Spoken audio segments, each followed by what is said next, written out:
We often use function notation when we define a function in an application. In this example, the function c equals f of t gives the cost in dollars of renting a mountain bike for t hours.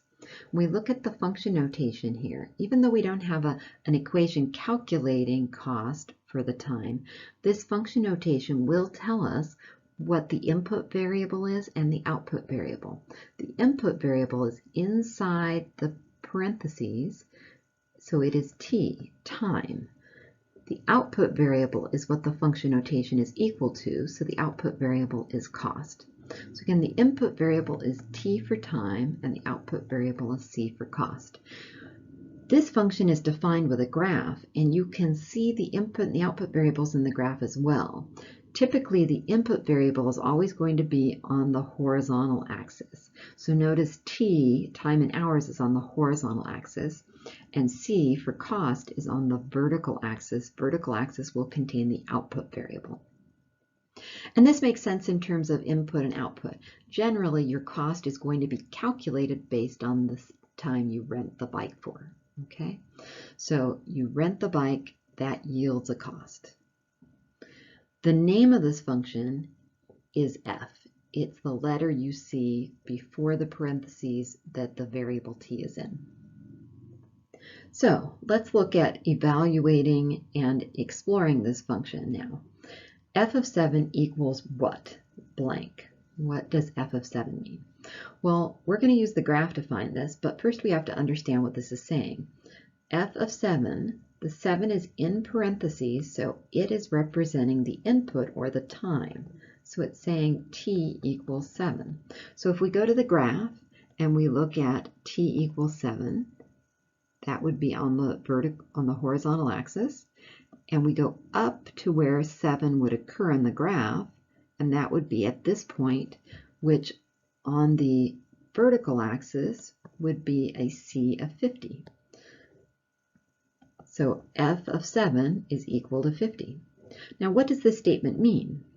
Well, we talked about how t equals 7 is time, specifically time in hours. So you're renting the bike for 7 hours, and that corresponds to 50, which is a c value or a cost. So it costs $50 to rent the bike for 7 hours.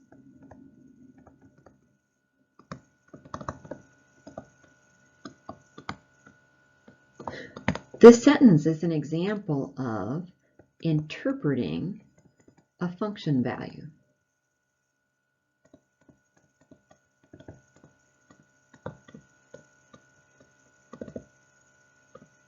Or a functional statement. In this case, f of 7 equals 50. I will often ask you to interpret functional statements just to make sure you understand what's going on in the application and how the function notation works. In the last example at the bottom, we're actually going the other way around, because notice this statement says f of t equals 20. So t is not replaced with a variable. We're finding t. So we're basically finding t when the other value is 20. The other value is c. So we're figuring out what t is when c is 20.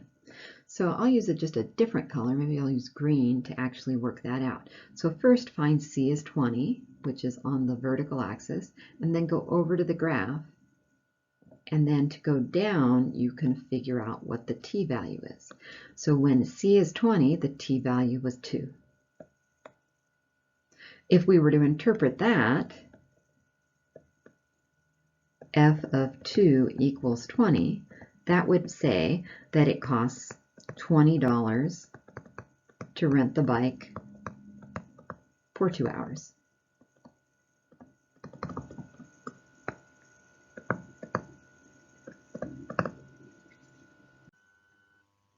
Here's an example of a function defined by the graph. This function has the name of w. We can tell that because the function is defined as y equals w of x, w being the name. Now, because of the notation, we can also tell that the input variable is x because x is inside the parentheses, and the output variable is y because y is equal to the function name of the input variable. So we are given a lot of information in a very short little statement there, y equals w of x. We can also confirm the input and output variables in the graph because remember the input variable will be on the horizontal axis. X is on the horizontal axis. The output variable will be on the vertical axis. Often, the other thing you'll see is when you know the name of a function, sometimes people will point at the graph and call it by its name. So this is the graph of the function w. We're going to answer some questions about this graph, but we're going to pose them in function notation. So just so that we can practice what function notation means. So in these first four examples, we're given w of a number. So the number that we're given in this first case in part A, 3, that number is inside the parentheses, so that's telling me that it's an x value. So x is 3. W of 3, according to our definition, when I put a value into the function w, I should get out a y value. So what this is asking me to find is what the y value is when x is 3. So I'm going to use the graph to figure that out.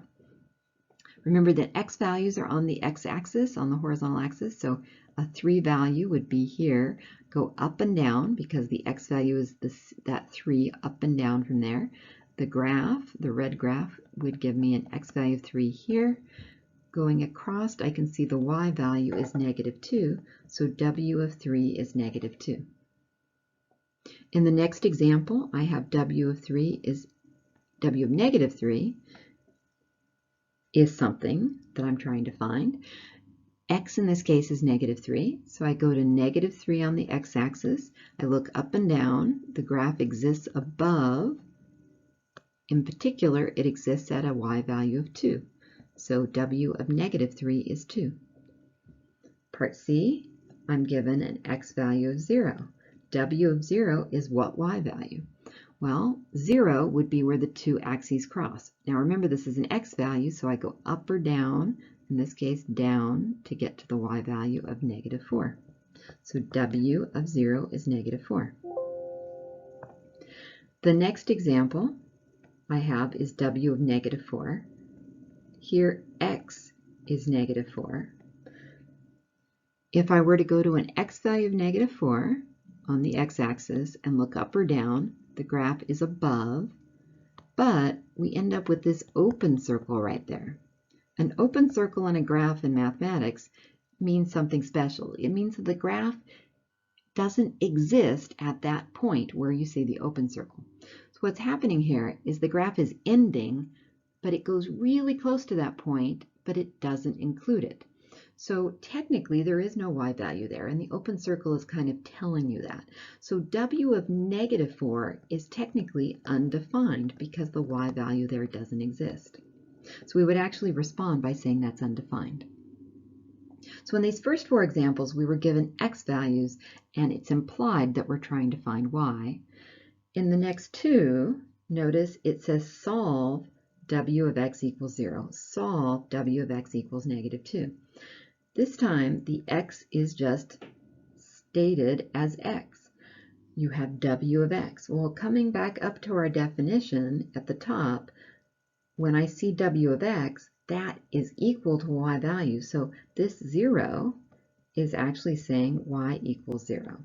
This -2 is saying y equals -2.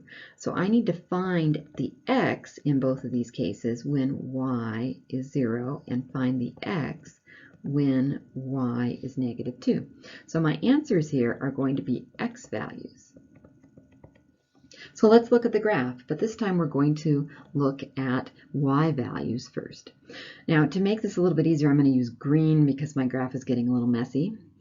So y equals 0. Again, we start at the origin, but y values go left or right. So my y values going across, I would have a y value of 0 on the x-axis here at -2, an x value of -2.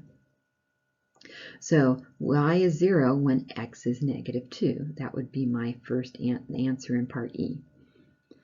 To do part F, y is -2. Go to a -2 on the y-axis and go across, because I have a y value of -2 everywhere on that line. And if you look closely, it crosses the graph in two spots. Here at -1, you may have to look closely at graph. So at x equals -1, we have a y value of -2. And then also at 3, at x equals 3. Turns out there are two results here, two answers for x. Remember how a function, multiple inputs can have the same output? That's okay. It's like two people can get the same grade in a class. Here's an example of that happening in an abstract sense. For a single y, you can have two different x values. That's okay when you look backwards in a function. All right, our last question here on the graph is just a review question. It says, what are the x and y intercepts of the function? Now, my graph has gotten a little messy. Hopefully yours isn't quite as messy. But the x-intercept is where we cross the x-axis. And if you look closely at where that would have been, that would be the point. I'll use maybe red to do a different color here at -2. So I would have a point at -2, 0. When you write the x-intercept out, you should always write both the x and the y value. The y value on an x-intercept will always be 0. The y-intercept, remember, is the point where the graph crosses the y-axis. So the point where the graph crosses the y-axis would be here at y equals -4. And the x value in a y-intercept is always 0. So again, x and y-intercept should always be written as points. Remember, in an x-intercept, the y value is 0, and a y-intercept, the x value is 0. So two review problems related to graphs.